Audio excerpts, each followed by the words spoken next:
Racikan Berita. Jadi seperti kata Pak Riko tadi, bahwa PSM kerjasama corporate trade crime tadi menimbulkan banyak kerugian. Itu ada 576.000 hektar tanah sengketa akibat PSM. 110.000 keluarga terusir. Dahsyat nggak? Makin dahsyat gitu ya. Nah sekarang kita mau seperti kata beliau tadi, kita nggak bisa jerat dengan pasal ini, undang-undang ini kalau macam. Bang Marwan, silakan. Ya, makasih Bang Edi. Assalamualaikum warahmatullahi wabarakatuh. Waalaikumsalam.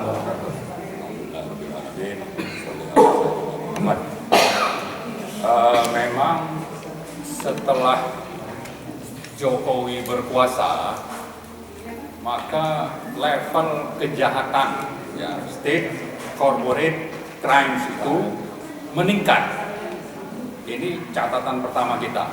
Artinya bahwa kenapa penjahat-penjahat dari sisi pengusaha hitam itu, oligarki hitam itu bisa semakin leluasa untuk misalnya mengambil berbagai sektor-sektor yang akan menguntungkan mereka sekaligus merugikan rakyat, itu semakin leluasa karena memang Jokowi bukan membela rakyat, bukan menjaga kedaulatan negara, tapi justru berkomplot.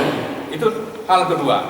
Kemudian yang ketiga, ternyata cengkraman oligarki Jokowi dan komplot hitam ini sampai sekarang itu justru makin dominan atau masih dominan. Namanya saja Prabowo Subianto itu presiden baru kita, dilantik 20 Oktober 2024. Tapi faktanya cengkraman yang dipimpin Jokowi ini masih bercokol. Dan karena itu kita ini jadinya semakin harus aktif untuk terus bersuara dan mengajak seluruh lapisan masyarakat. Untuk apa? Untuk ini dihentikan. Tapi sekaligus ini juga untuk menjadi peluru suntikan keberanian minimal kepada Presiden Prabowo untuk menegakkan kedaulatan rakyat tadi. Kalau tidak, ya mundur saja gitu. Ya, itu yang keempat. Yang kelima, memang naga-naganya ini Prabowo tidak berani atau tidak berdaya dan keluar dari cengkraman ini. Karena itu kami menghimbau seluruh rakyat untuk mengerahkan seluruh daya, upaya, energi dan apapun yang kita miliki untuk melakukan perlawanan rakyat semesta. Bahwa fakta Pak Said Didu baru pulang 2 hari yang lalu dari Rempang semalam, tapi kunjungannya 2 hari yang lalu. Ternyata kejahatan itu dibanding dulu bulan September itu lebih meningkat. Misalnya beliau sebutkan, kalau di PIK 2 itu yang main adalah aparat-aparat keamanan, ya artinya polisi, artinya Trunojoyo, artinya Sigit, ya maka di Rempang itu konon ini ada bau-bau tentara yang main, aparat pertahanan negara. Jadi sektor keamanan polisi itu main di PIK, kemudian kalau sektor pertahanan negara tentara itu main di Rempang. Sehingga ada operasi yang Pak Said bilang itu operasi kilat, itu hanya dalam berapa menit bisa melumpuhkan rakyat yang ada di sana. Itu bisa menjadi indikator bahwa tentara ini main gitu. Nah tapi ini kita bicara oknum lah ya, tapi saya kira oknum tentara ini kan punya panglima, dan panglima tertingginya itu adalah Prabowo, presiden dan bekas tentara pula.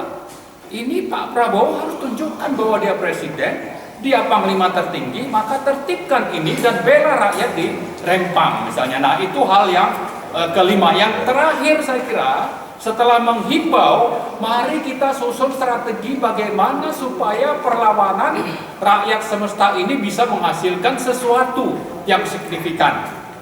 Apa yang signifikan itu? Satu, bahwa PSN PIK 2 dibatalkan, termasuk proyeknya. IKN juga sama, Rempang juga sama, harus dibatalkan. Dan itu, soal batal itu, Pak Prabowo tinggal perintahkan Menko Perekonomian. Ya, kalau tidak mau terbitkan saja Perpres atau Kepres batal, dan saya yakin itu rakyat akan berada di belakang Pak Prabowo. Dan sebaliknya, bagi rakyat supaya Pak Prabowo itu memang benar-benar menjalankan apa yang kita tuntut ini, maka mari kita sama-sama juga secara masif melakukan perlawanan di seluruh Indonesia. Mari sama-sama, jangan biarkan ini terus berlangsung. Daulat rakyat itu ada di tangan oligarki, ada di tangan state corporate crimes yang awalnya dipimpin oleh Joko Widodo dan sekian banyak konglomerat hitam. Jangan sampai ini diteruskan bahwa oligarkinya berganti dari Jokowi ke Prabowo. Prabowo harus membalikkan keadaan ini sehingga daulat rakyat itu bisa ditegakkan. Saya kira itu mungkin Pak Edi yang saya sampaikan. Terima kasih. Oke, makasih Bang Marwan.